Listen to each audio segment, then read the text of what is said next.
Today I'm going to show you how I fixed my transmission clunk with one simple tool. But before I show you that tool, let me tell you what I'm working with here. Here's my 2005 Toyota 4Runner with the 4.7 liter V8 in it. And this vehicle is relatively new to me. And it did have a driveline clunk that I thought was the transmission. Let me roll it up on these Rhino ramps so we can get under it.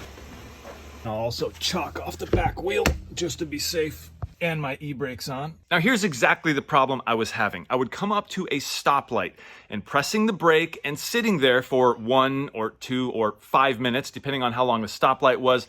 As soon as I would let my foot off the brake, I would just feel this clunk, and it was pretty jarring, like concerning. But the thing was, with all other driving, shifting through all of the gears, the transmission is perfectly smooth. Now, if it wasn't a transmission, then what was it? And what tool did I use to fix it? Well, the tool that I used to fix it was this, and let me show you how. Okay, under the vehicle, we're looking at the transfer case here, and here's the rear drive shaft coming out the back. You can see the thicker part of the drive shaft here, but here is that slip yoke I was talking about, and here is the grease bung that we need to grease up. Now, the thing about this is every drive shaft is different. You need to do your research to make sure you know how much grease to put in here. Now, after doing my research, I decided that I was going to put a little bit of grease in at a time until it was fixed. The first time I greased it, I put about 6 pumps in. The next time I greased it, I put about 12 pumps in. That is when it was fixed. The clunking was completely gone. Not even like, could it still be there? It was completely gone. With the end of my greaser here, I need to get on to this grease bung right there.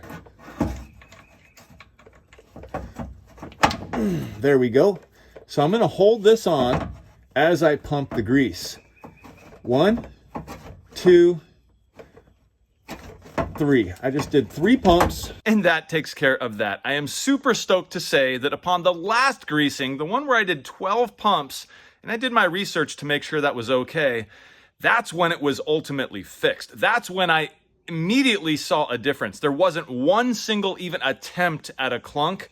And that's when I knew my thoughts were correct. My transmission is fine. It was the driveline, like the internet said. I'm super stoked to say that that slip yoke just needed to be greased. How simple is that? And well, if you got anything from this video, just know that those grease bungs are there for a reason. They need to be greased.